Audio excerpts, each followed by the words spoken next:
Good evening and welcome to Suffering in Silence with Pastor Tia here on Love Bay Afrobeat Music Talk Radio. We're here with you every Friday evening at 7 p.m. Eastern. And Love Bay, we are continuing to rise out of the ashes together. Our topic on tonight is check on your strong friends. And we have with us our co-host minister, Ayana Marks.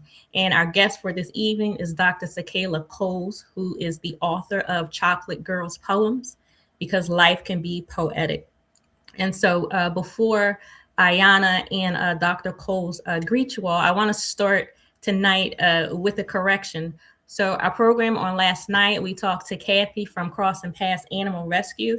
And so I wanted to make a correction and point out that Adopt a Pet is a platform where different rescue shelters and organizations and also private owners can post the animals that they have for adoption. So adoptapet.com, that's their website, is where I found Crossing Paths Animal Rescue. So it is Adopt a Pet that has the different organizations and also private owners. So I wanted to throw it out there and make that correction because my thought was that Crossing Paths had posted the private owners.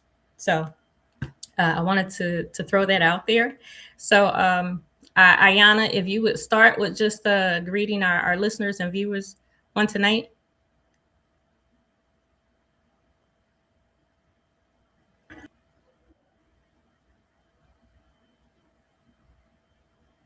So Ayana, you froze a bit. I can't hear you. So Dr. Coles will go to you. Awesome. Good evening. Happy Friday. Happy February. Happy Black History Month. Thank you, Pastor Tia and Love Bay Radio for welcoming me back. I was here in early August, and we shared some stories. We talked about domestic violence as it impacts Black women, and I shared some poetry. And I know that tonight we're focusing on checking in on your strong friends. Yes. And just the kind of like break the silence or to get us started, kind of like an icebreaker. I was just going to share part of a poem.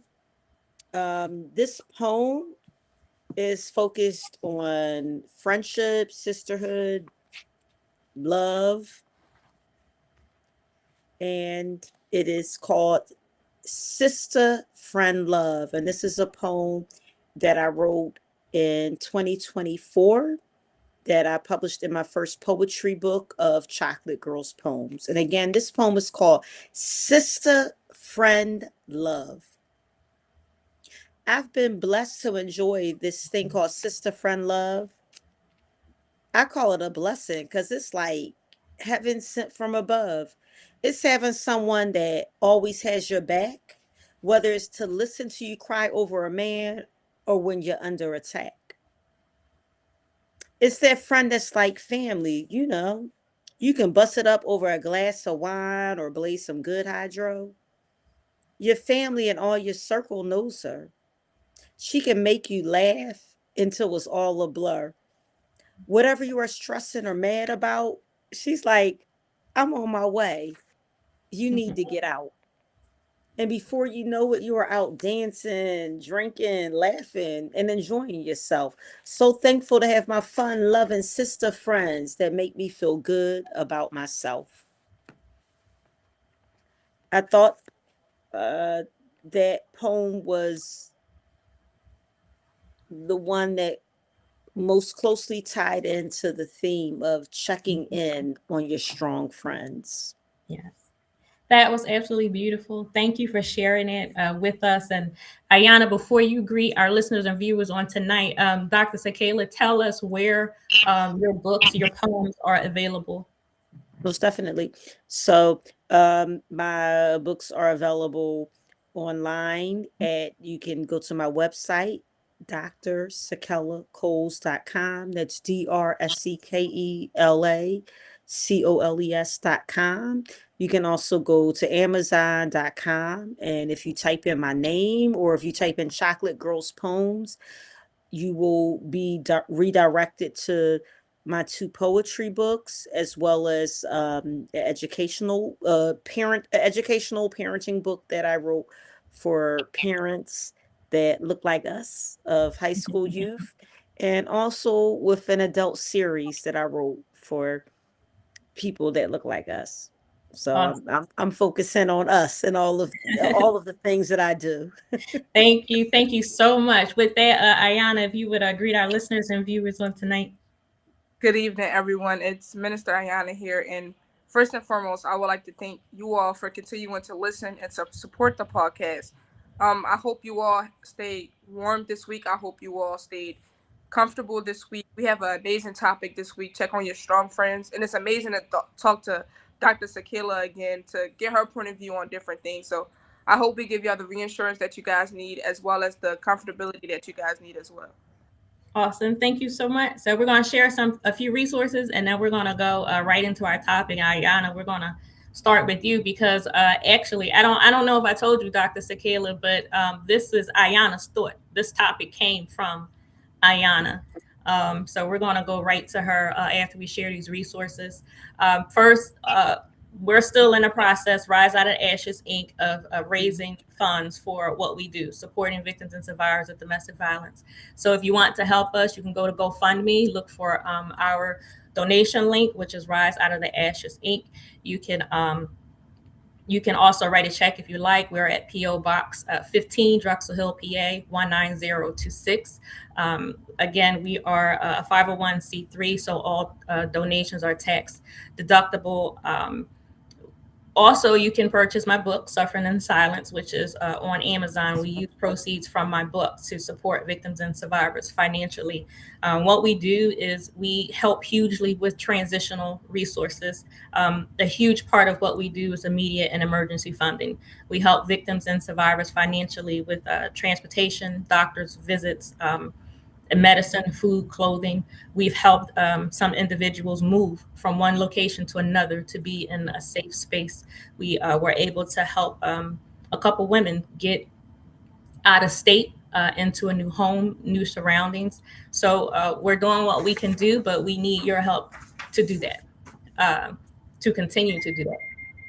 I want to share the Substance Abuse Mental Health Services National Helpline. Their number is 800-662-4357.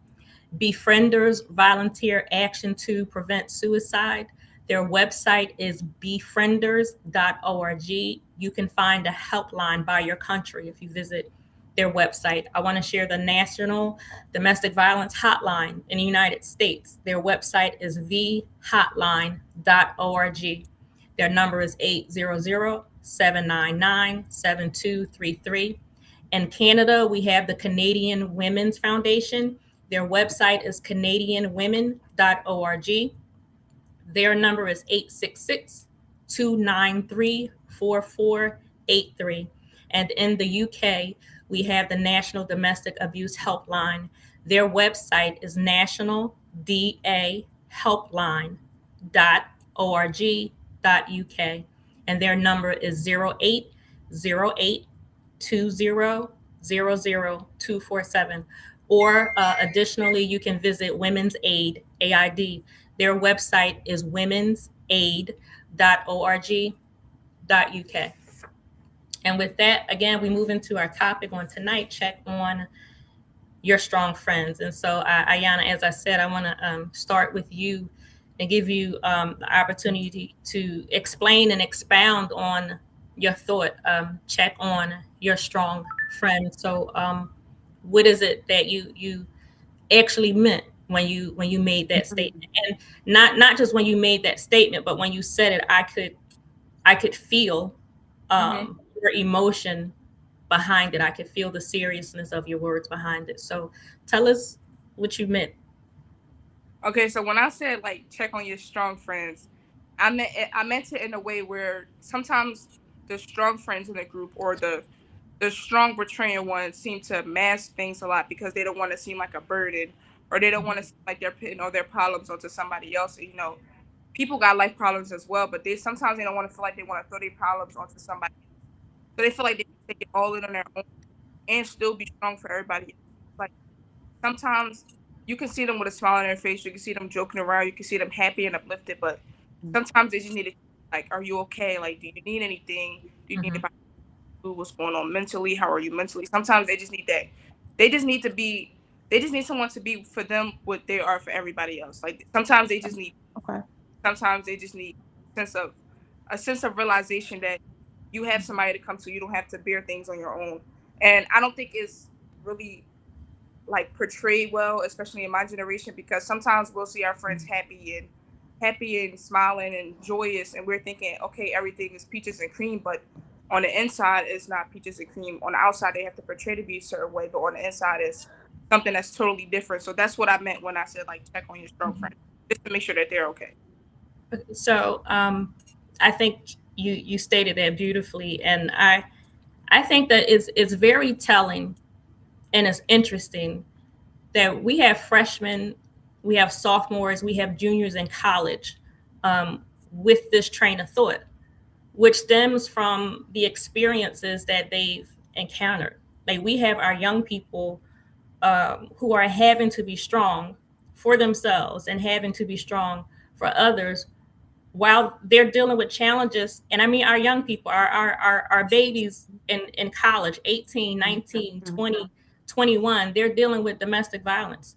They're dealing with suicidal situations. They're dealing with drug and alcohol abuse. They're dealing with homelessness in college. We have students in college who are going through programs and they're homeless. Um, and not even to mention the mental and emotional struggles with depression and anxiety.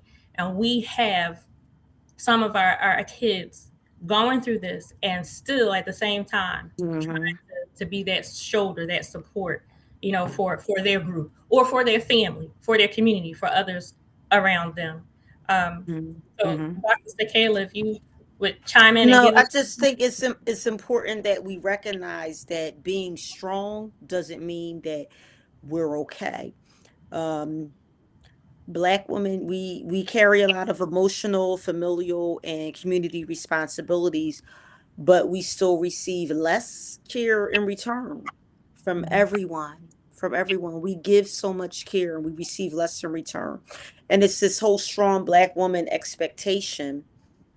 We're praised for being strong. We're praised for being resilient. We're praised for being self-sacrificing. It almost comes like innately a part of our being, that whole self-sacrificing, and that can become a burden, right? So, like being strong is like something that's assumed and it's something that's not chosen, but there seems to be this expectation of the strong Black woman when we center or think about any of the Black woman's experience.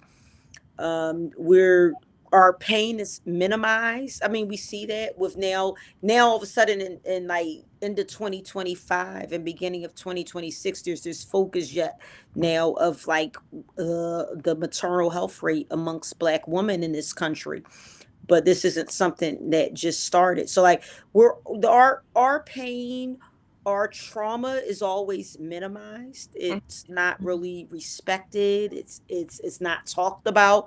Like even us coming here talking about it, we like this doesn't happen on a regular basis. We don't allow that time for us to really appreciate the struggles we've gone through.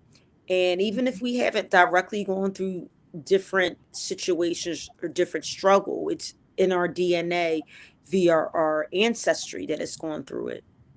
Whether that's just dealing with the generational trauma, or going back decades and centuries ago, back to, the enslavement of our ancestors. But yeah, so it's definitely this strong Black woman expectation, and I guess we have to blame ourselves because we're so great, we're so awesome. Just Pastor so good Tia, at it. Minister Ayana, like we doing too much. We doing big things. We're doing big things, and because we do big things, people are constantly expecting more from us. Mm-hmm. That might not be fair, that might not be right, but let's at least understand where that's coming from. That's coming from our greatness, our glory, and our ability to multitask. So Yeah. that's taken advantage of. Um, there's like an invisibility of pain, right, for Black women, whether it's physical or emotional.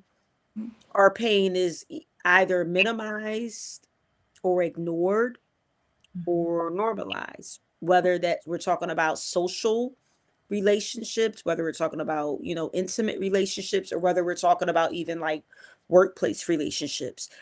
Our trauma, our pain is often, if not it's often ignored and minimized.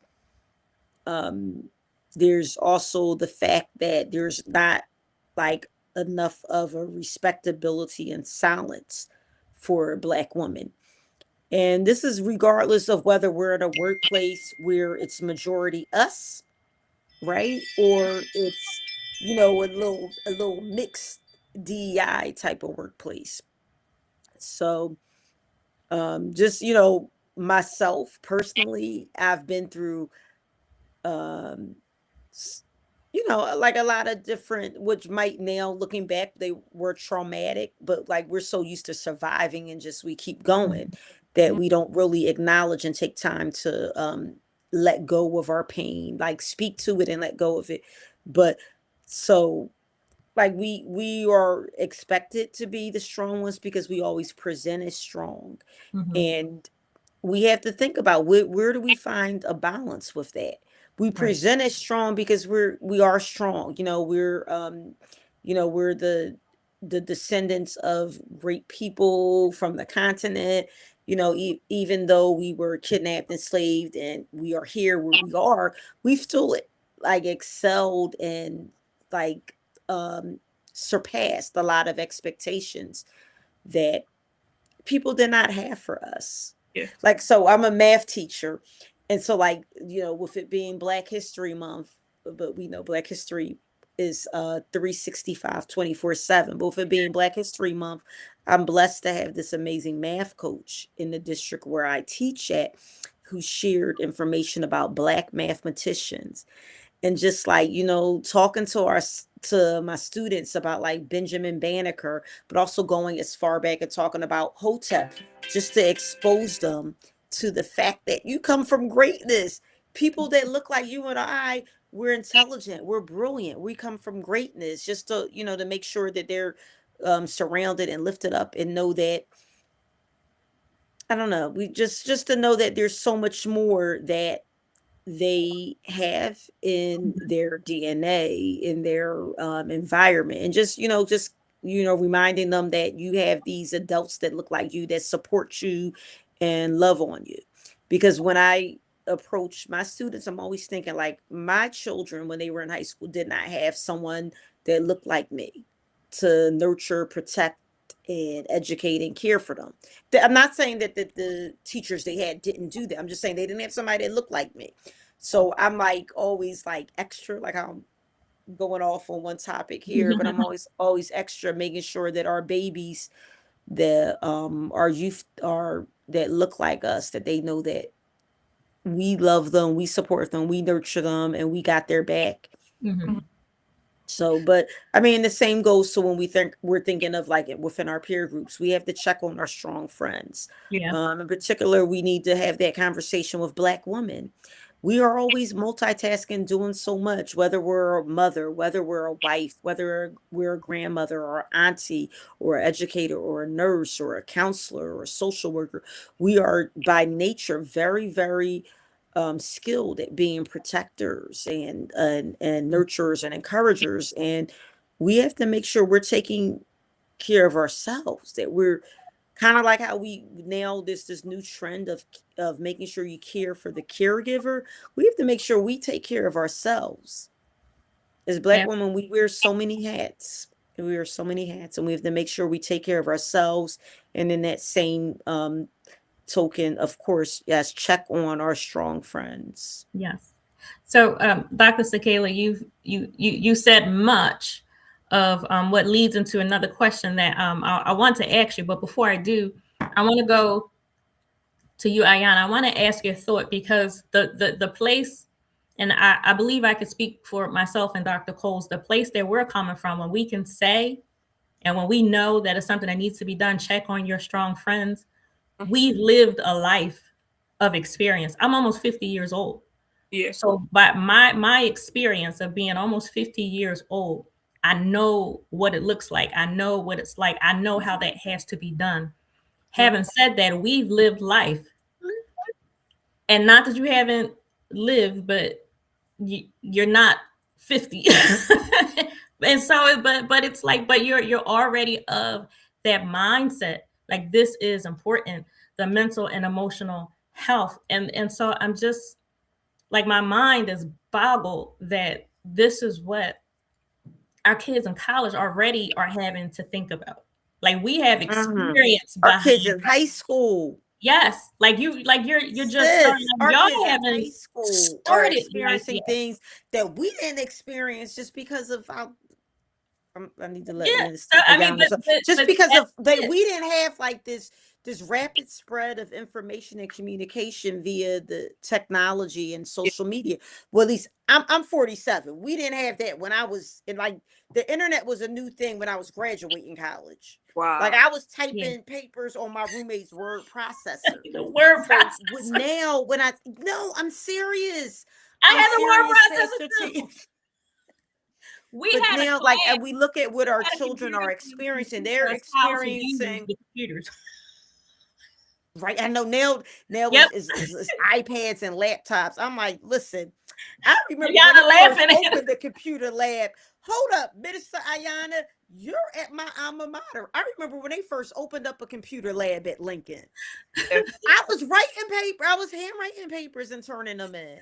Or, like I told Pastor Tia, typing them up on Yep, my typing them roommate's up. word processor. Yep. But But it's like, but we have that type of experience behind us. We have experience in the workplace. We have experience with our families, with relationships in our community. So it's like, we know our strong friends need to be checked on. We know we need to be amen. checked on We need because to be, so we we're experience. strong, so we need to be checked on. Yeah. You know what I So, mean? but Ayana, so my question to you is, like, how did you already get to the point of where we are? You know what I mean? Does that make sense? Like, we have these years of experience behind us. You are just starting.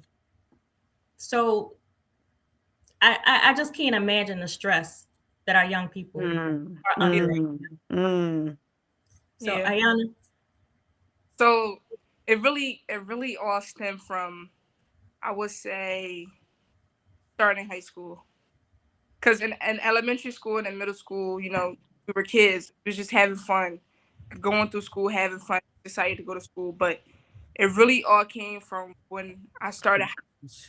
Like, I'm blessed enough to be able to grow up in a two-parent household with all my siblings. So I seen how my parents were able to, like, talk to us through our feelings and be able to help us out. And as I got into high school, I realized that, like, a lot of students or a lot of my peers didn't really know how to connect with their feelings. Like, sometimes they don't understand how they feel it, and it would just be like hard for them to communicate it. And as I got closer and connected with, like, some of my friends, especially during COVID, that's when I really noticed, and it really showed me how sometimes people could go throughout their day thinking like they can handle their own emotions, that they can mask all their pain and just hide it. But it's like, sometimes you can't just hold it in and hide it. Like, you really Yeah. need to act, really need to, because you can, although they got smiles on their face, the eyes tell the truth. So you could look at somebody's eyes and see that it's tears held back in their eyes, and they fighting to even get throughout the day. Like, they're surviving, literally sitting the desk next to you.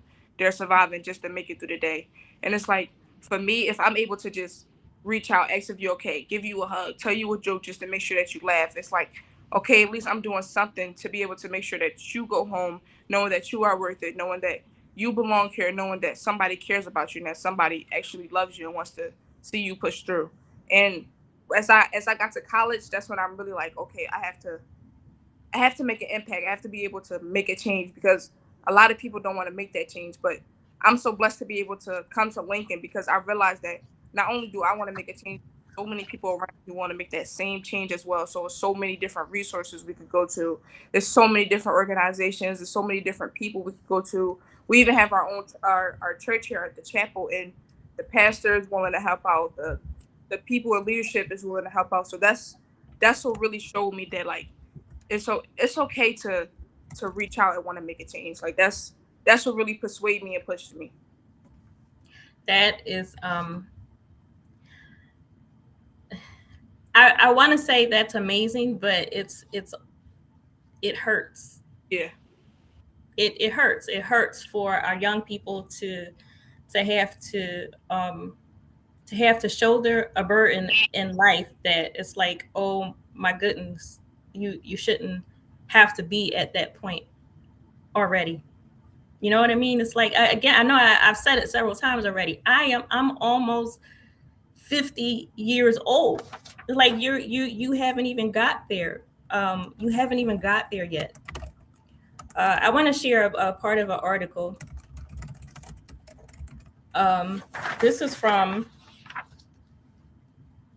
Bayou Prhandito, Prhandito. And this is from January 9th, 2024. And this is his blog. It's Life Architecture. Life, ARCHITEKTURE.com. And his blog is entitled Check on Your Strong Friends, Why and How You Should Do It. So he says, check on your strong friends, the ones who stand as pillars in your community, offering shoulders to lean on and support without flinch. Their resilience is often a cloak that hides their own battles, and it's easy to overlook the cracks in their armor. He goes on to make the point that they might be silently struggling. It's not only about lending support, but it's about recognizing that everybody needs a check in, especially those who never ask. There are some individuals who will never ask for help. They're never going to say, I need it. They're never going to, I guess, let themselves break down enough and just be that honest and say, yeah, I do need help. Because I find it very interesting how the strong person just feels like, I don't want to be a burden. Like, I've given everything to everybody else, but I don't want to be that burden. He goes on to make the point, and I believe, Dr. Coles, you said this earlier, strength doesn't mean that you're invincible. It really doesn't. And that to reach out to someone is a support to their mental health. And that is something that we absolutely need to do. So his article, again, let me give you his website again, because I believe it was a great article, and I believe you should go back and read it. It's, again, check on your strong friends, why and how you should do it, from Life Architecture. But Dr. Coles, did you want to say something before I ask you this question? No, when we think about checking on our strong friends, we have to think about that people assume strong friends like they have it all handled. That's not the case. They just Right. present strong to, to assist you with what you're going through. Right. But, people have to remember to ask them, are they okay? Yeah. And also, strong friends, they're normally like the ones that are checking in on others. So we have to be mindful of that. They're normally the ones that offer advice. They're the ones that show up. They're the ones that have this fear that they might be burdening other people.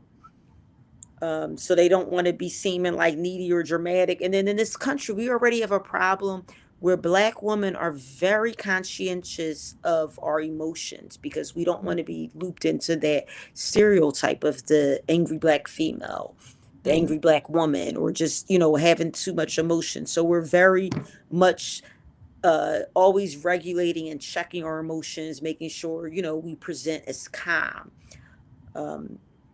Also, what checking in should look like is like you should be specific would be my recommendation. Like when you check in with your sister friends, when I check in with Pastor T, I need to be specific, not just Happy New Year, hey sis, we're getting together again soon to watch the Super Bowl or for the radio show.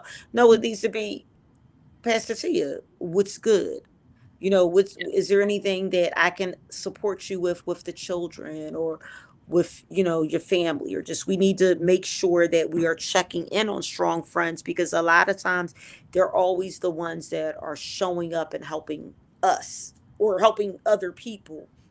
If Yes. we're the strong friend, we're all always the ones showing up for other people. So we have to make sure that we're checking in and being mindful of our mental.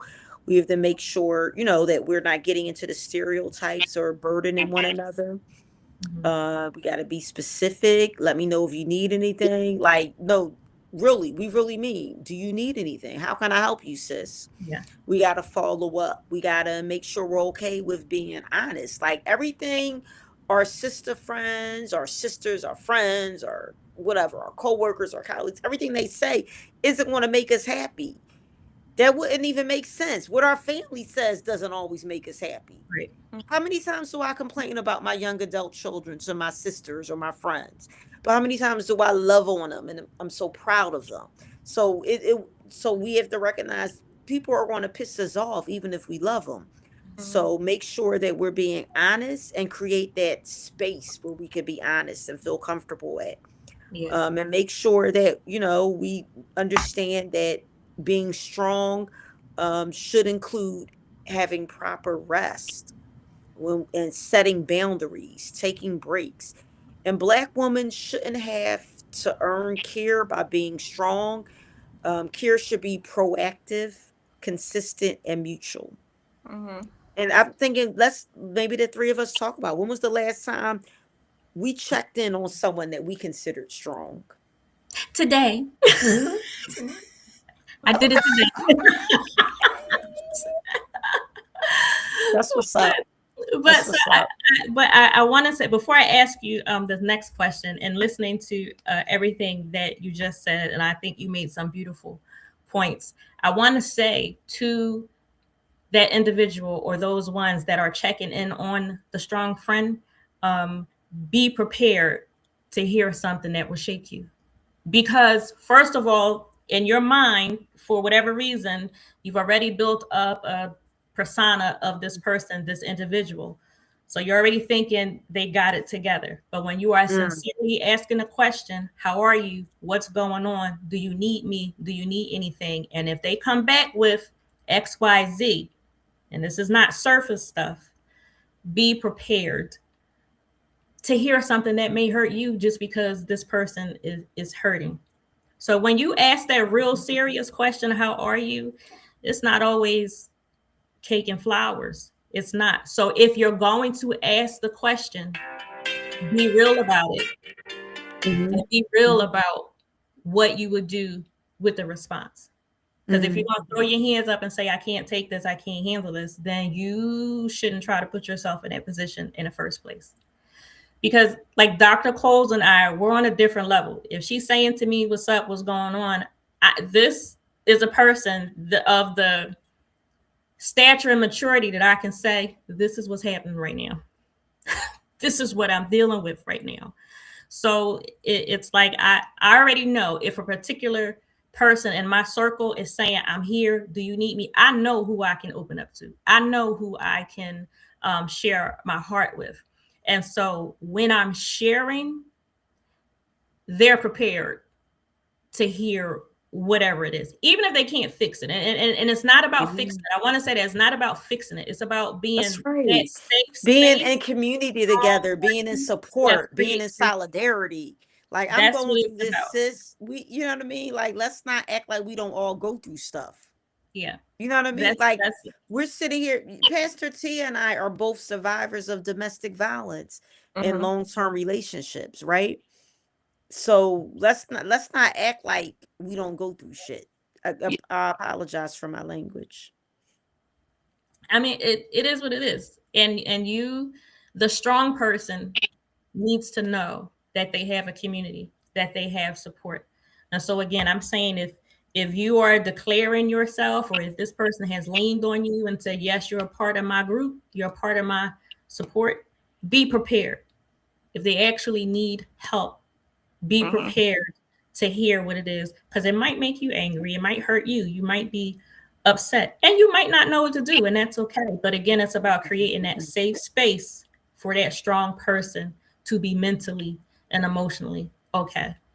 So I wanted to throw that out there before I ask you this. Now, you earlier you already alluded to this and talked about it, but I wanted to ask you, do you think, and because we're particularly talking about women and Black women like right now, That's right. do Let's you think focus on that, us because everybody else gets focused on. So we need to focus on us. and do you think that being that strong friend is a learned behavior, just being there for everybody, like it's just, we you just naturally put yourself last, or is it that the strong person is just made that way, like you just like you're like, it is what it is. I can do it. I can Yeah, hear all. So which. but sis, I don't think it's like anybody being made that way. I think Mhm, that we have been conditioned this way. So, and then it's like, and we go based on what we see. So it just so happened that my mother mhm, was married and is married to a good man, right? My father is a awesome father and also awesome husband.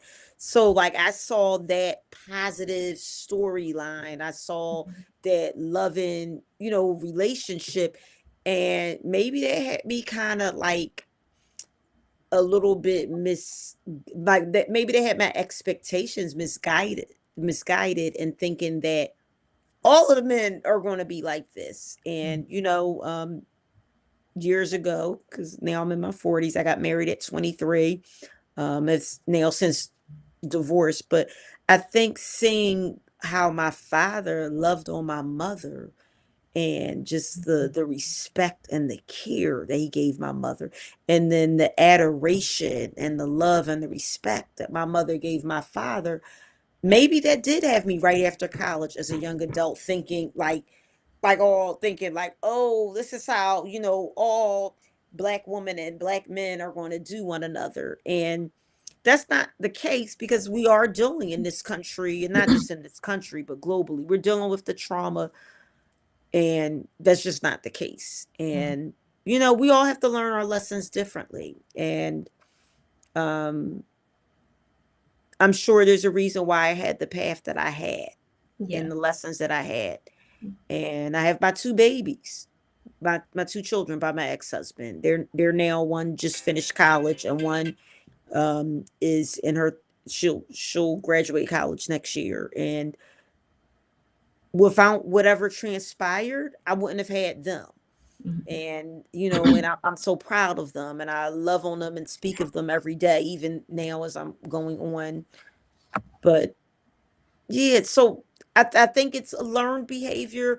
I Mhm. saw my mother and my father, and there's such such a beautiful couple, and it's just like such love and tenderness amongst them. Maybe that gave me a jaded expectation of what would happen when I did become a married woman. I also want to say we got to recognize that we in this country are the descendants of people that were kidnapped and enslaved. So that's, that trauma is in our DNA. And, I think just because of a lot of the learned behavior from trauma that will have us behave a certain way. And then naturally as Black women, we're just so amazing, and we're nurturers. Then we're like the play nurse. Even if we're not somebody's mom, we're their play mom, their play Mhm. auntie. We're like in all these caring roles, even if we don't have the title or any pay for it. And I think because of that, we are constantly checking on others, that there is not one to check on us unless it's one of our other sister friends. I think if anything, we need to talk about how do we ensure that our brothers or our sons, fathers, uncles, whatever, our lovers also check on us as the strong Black woman that we are. Yeah. And you know what? It kind of just that thought is like, it kind of feels like, remember when Carl, when we were at your book reading, you were reading the Yes, Carl. yes, I yes. so all right, that just During reminded me. Kwanzaa of 2024. Why does that Yep. seem so long ago? Why is I don't time going know. so fast? But it just, what you just said just reminded me again. So it's like, we need to be checked on because we're strong. But again, part of my strength is that I have to use that to make sure that you, husband, father, son, brother, Mhm. are checking on me. So I have to expend more energy. I have to No, use part of no. my strength I for that. think we've spent the energy, sis. I think we've spent the energy. I think it's about time for some other people to start stepping up. That's my personal No, opinion. I right. think So it's no, about that's time for other looking at people to me. start So stepping up and checking they on should us. step up. But it's like, do I have to remind you to step up? Do I have to tell you to step up? Do I have to give you the Well, then hint? that's not for you. If you got to Yeah, remind anybody, that's not for you. right. You shouldn't have to remind anybody as much as you do and as much as you give. You shouldn't have to remind anybody to check on you. So if Right. we're at the point where we got to remind somebody, then that person is not worthy of us. And so that is what friends do, real friends. And can I say this? Um, Friends, real friends, may not be a person you see every day. I have some serious, real individuals, friends who I can call on, who I may not see their face to face. I may not see, a couple years could go by before we're in the same room together. But our contact, our communication is true, and it's pure. So a real friend, it may not be somebody that you have physical contact with every day on a regular basis, but when you're there, you show up when you Right. need to be there. That's right. That's a real friend. That's I right. want to share a little bit of another article, and this touches on some of the things we already covered. Basically, how Okay. can we check in? And this is an article written by Lauren Young. This is from February 24th, 2025. And her title is Check In on Your Strong Friends. They Need You Too. Her website is The Girl Initiative. No I in girl. I think this is so cute. THEGRL initiative.com. So Lauren goes on to say, we all have that one friend, the one who seems to have it all together, the one who's always smiling, always showing up, always making it look easy. She's the one people turn to when they need advice, support, or just a boost of energy. And maybe that friend is you. But here's the thing, even the strongest people struggle, even the ones who never complain, who always seem in control, who encourage everyone else. Sometimes they're the ones who need a lifeline the most. And these are some of the suggestions that Lauren gave, and some of these we already talked about. But the first thing is, and I believe Dr. Cole, you said this, ask the real questions. How are you really feeling? Don't just stay on the surface. Don't skate around. But if you mean it, then you ask the real question, how are you doing? And then actually listen without trying to fix the problem. You might have the answer or you might not. But it's more important to let that strong friend, let them, if they're trusting you to open up, let them just get it out. And I love this one. And I believe Dr. Coles, you alluded to this one earlier. Remind them that they are allowed to struggle. I do not know why it comes as a surprise to the strong person, like when you're having a weak moment. Like really, when something hits you, it comes like from the inside out, like a surprise, like dang, that really hit me. It really, you are allowed to have a weak moment. You are allowed to cry. You are allowed to just go sit down. You are allowed. So reminding them that they are allowed to struggle. Small gestures of kindness, sending a text, take them out for coffee, breakfast, lunch, dinner, send a little gift. Just, you would be surprised. And I want to say is we're talking about real relationships. We're talking about real friendships. This is not something that just come out of the blue and like you look at your 1,000 connects on Facebook and you just start texting. No, we're talking about real relationship that you have built with real people that you come together with. The simplest thing, like, hey, what's up? Because when it comes from you, it means something different. It means something different when it's COLES saying, "What's up?" Like when you know what I mean. That it's a I'm with different you, thing. sis. I'm with you. And Yeah. we need to really figure out what does it look like to normalize asking Black women what do they need. We need to really understand what can we just ask? What is it that we can do to show up better or to support? Mhm. I don't know the last time I was asked that. But I feel like we as sister friends, we're conscious. We now past a certain age and had Yeah. children and been, with people and then divorced. Like we get like doing a real check-in. Like, what does it look like? Yes. What does it look like? How can we support you? And a lot of times when people hear support, they jump and think financial. Sometimes no, it's support. Mhm. Like, do you need me to call? Do you need me to go with you to that meeting or to that court date or to do that with that child? Do you need me to get with that child because they'll respond better to me than you? Like, what does support look like? What do you need? How can I check on you? There's so many times I could think of things that would be supportive that have nothing to do with anything about finances. So we need to think about how can we support one another better, how can we make sure that it's a standard that people are checking in on our well-being. We cannot keep like being like the standard bearers for other people. We have to make sure that we're getting poured into and loved on and checked Mhm. up on, and we start first with ourselves, but we support so many other people, but they don't support Black women. Yeah. And I think that's part of the relationship building.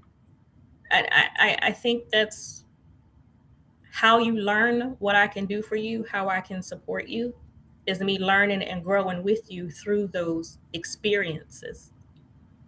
It's it's it's different when we rocking together in high school, and then we on a college campus, and then we get married, and then we going through a divorce. It's a different. Mm.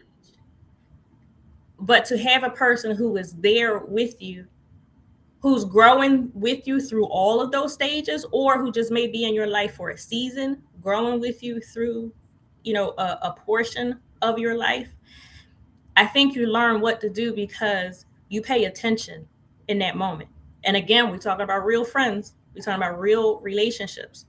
So when you're with someone, when you're in somebody's presence, it's not always about me, what I want to do, what I want. When you are intentional about making sure that this friend is okay, I noticed that you're not smiling, or maybe you smiling a little bit too much. Like you're a little bit too Joe right now. Like what's going on? I think you learn how to do that when you put the effort and the time into a real relationship. And it's not, I don't want nothing from you. I am at a point in my life where I believe that I've accomplished a lot of things. I've been You successful have. in a lot of things. Dr. Coles is successful in a lot of things. Ayana has already, begun her path of success. But That's when that LU. That's that LU Lincoln Lioness. I'm sorry. That's that orange and blue. I'm sorry. when when Dr. Coles and I come together, it's not about I need you for this. Like I need you to help me do whatever. No, I But care you're my about you sister. If you do personally. need something from me, you know that you come to me and I do what I can to help. No, I You know what I mean mean? needing something in the way to use and take advantage of your gifts. Like Mm. that's what I mean. Like so if I have a problem, if I got an issue, if I just need to talk, if I need an ear, I know, all right, Dr. Cole's got it. But I'm not in your presence because I want to get to know your community I want to use your platform for my Mhm. benefit. You know what I mean? It's not about using each other. It's about the emotional stability, really being honest and wanting to make sure that you are okay. Wanting to make sure that, you know what, you can get up in front of that class and teach those kids math. You can get up and be who you are, be the mom that you need to be to your kids. I care about you as a person, not what you can do for me, not a benefit. Like I don't need you to hook me up with a Mhm. meeting so I can, you know, that's not what it is. So again, I think it's about being mature and growing, which again, I have to say, I'm just flabbergasted because I'm almost 50 years old, and the place that we're in is like Ayana is already on that track. Our young people are already there. And I know how much hurt and pain I went through to get me to this point of where I am. So it's like, oh my God, our kids have not even lived life yet. And they're already having that burden on them on their shoulders. Like We some got their back. We got their back. We oh got I their back. you know I got you, Ayana. Got their back. We there But for them. yes, but We there for I'll say this, Ayana. We're there for all the Ayana, young and I people. We want, there for I'll them. give you, because we getting ready to go. We just under the hour. They went by fast. So I want to say this, and then Ayana, give you um really the final word. We got a few minutes. But of the list that from what's her name again, Lauren Young, another thing that she was saying was to create the safe space. Create the safe space for your strong friends that they create for others. So that's the last thing that I want to say. I think that's a beautiful thing. First of all, reminding them that they are allowed to struggle, and then creating that space Mm-hmm. for them to be able to open their hearts. I'm not trying to use you. I don't want nothing from you. I don't need you to hook me up. I don't need anything except to know that you are okay. And so with Mm-hmm. that, I thank you both for being here. Ayana, I want to ask you, for your final thought, and then Dr. Close, if you would close us out for the evening. But Ayana, I thank you so much for bringing this topic forward. I thank you for being who you are. I thank you for being who you are to your friends, to that circle, and just the leadership that's already on your shoulders. You're a leader in ministry. You're a leader on campus. And so I just really feel that right now. Um, and I pray that you get everything that you need. But I'm here. Dr. Coles is here, and I know your dad there, your dad and your mom. But Ayana, give us your final thought on tonight. Checking on your strong friends. So first and foremost, I want to thank both of you guys because y'all was consistently making sure that not only the black woman was seen, but also the black students as well, high school students or college students or even middle school students.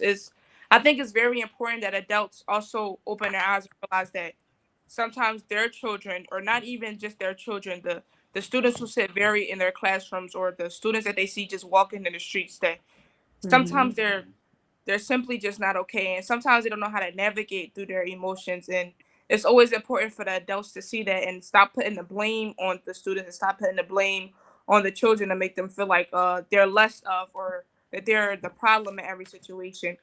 And also just a little quick reminder that healing stops when we stop pretending that healing starts actually when we stop pretending that we're okay. Once you stop pretending that you're okay, that's when your healing starts. And it's also very important that you see, and you realize when you're at the point where you need to let go of certain things. Sometimes we tend to hold on to things that we know are no good for us, and we think it's okay because we're so comfortable with it.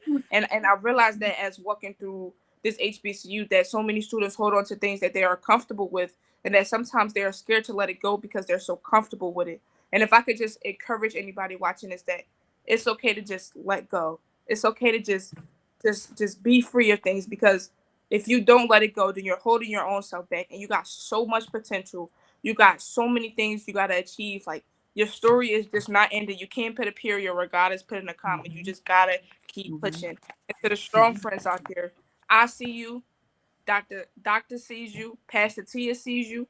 We all see you, and we just want to make sure that you're okay. We just want to make sure that you keep putting one foot in front of another and keep putting a smile upon your face. And even when it does hurt, it's okay to talk to somebody. It's okay to cry your eyes out. It's okay to talk to yourself. It's okay to type in your notes if you want to. And I know for my generation, we love typing in our notes. We love TikTok. So it's okay to type in your notes. It's okay to go on TikTok and reach out for help. It's okay to ask for help. You don't have to mask it. You don't have to be perfect. You don't have to do anything. All you have to do is just be you, put a smile upon your face, have joy in your heart, and always make sure you're all right. Always put you first. Always put you first. Awesome. Ayana, that was awesome. Look, Ayana, when you write your book, Spoken like a true Lincoln lioness. when you write by your you, books, we gonna be there. We gonna be there at your book signings, right? We gonna be there. Awesome. Thank you so much, Ayana. So, Dr. Coles, would you close us out yes, on my tonight? sister. On your strong Okay, I'm friends. closing out with this poem called "Why Do I Feel Powerful?" And sisters, this is for our haters. They all looking at me, questioning me to the T. I'm laughing quietly, not out loud, but holding my head up, all proud. Others are wondering where my strength emanates from. They tested me, tried me, hated me, thinking I wouldn't come. I'm switching along in my dress. Meanwhile, some of them looking a hot mess. I'm grinning from ear to ear, not caring about what anyone may hear. I push my braids to the side, letting my chocolate face smile wide. Then I wink and wave as I walk right by. No reason to be in fear, hide, or cry. I feel this great power, and I don't even know how it came to be. Why do I feel powerful? Someone or even everyone might ask. It's because I'm the product of great African lineage that will always outlast racist, sexist, or otherwise hateful talk. And I will continue to walk the walk. And that is a poem that I wrote in 2024 called Why Do I Feel Powerful? In my first poem book, Chocolate Girls Poems, because life can be poetic. Awesome. Available on Amazon. Awesome. Thank you so much. Love Bay, check on your strong friends. Thank you, Minister Ayana, for being here. Dr. Sekela Coles. Again, her books are available on Amazon. Chocolate Girls Poems, because life can be poetic. Love Bay, we're rising out of the ashes together. Check on your strong friends. If you want to catch up on previous episodes of our program, you can visit our YouTube channel, Surfing in Silence DV. Please also remember to like, share, and subscribe through whichever platform you're watching us by. We thank you so much for joining Suffering in Silence with Pastor Tia here on Love Bay Afrobeat Music Talk Radio. We're with you every Friday evening at 7 p.m. Eastern. And Love Bay again. We're rising out of the ashes together. Good evening.